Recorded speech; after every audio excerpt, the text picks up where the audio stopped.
आधी रोटी खाकर भी हम सबको है पढ़ना, तब विकास करेगा देश ये अपना।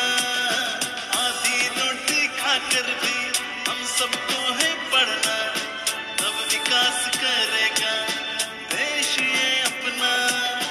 ज्ञान रूपी दौलत को पाके रहेंगे हम, ज्ञान रूपी दौलत को पाके रहेंगे हम। स्कूल चले हम, स्कूल चले हम, आओ मिलकर स्कूल चले हम, स्कूल चले हम, स्कूल चले हम, आओ मिलकर स्कूल चले हम। बिन जाएगा अधूरा ये जीवन, बिना ज्ञान रह जाएगा अधूरा ये जीवन।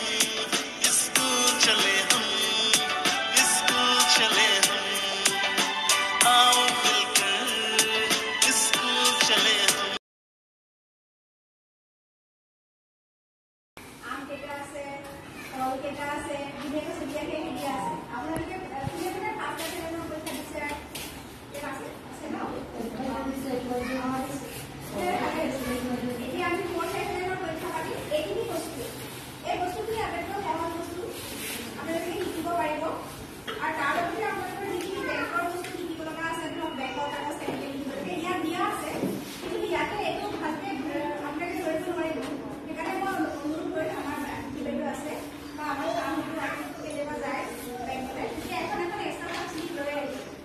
বা আপোনালোকৰ ঘৰৰ পৰিয়াল কোনোবা যাব পাৰে বেংকলৈ যায়, তেতিয়া এখন শ্লিপ লৈ আহিব এক্সট্ৰাকে, আৰু সেইখন কেনেকৈ লিখে চাব, বেংকত গ'লে চাইনটো কেনেকৈ কৰিব লাগে, কোন জেগাত কৰিব লাগে, সেই নিৰ্দিষ্ট বস্তুখিনি লিখি ল'ব। আৰু আপোনালোকৰ দৈনন্দিন যিখিনি লাগে সেই জোখমাখকেইটা, যদি দোকানত লিখিব লগা হৈছে হিচাপ নিকাচকেইটা, প্ৰথমতে সেইকেইটা ওপৰত গুৰুত্ব দিব, তাৰপিছত লাহে লাহে আমাৰ শিকিব।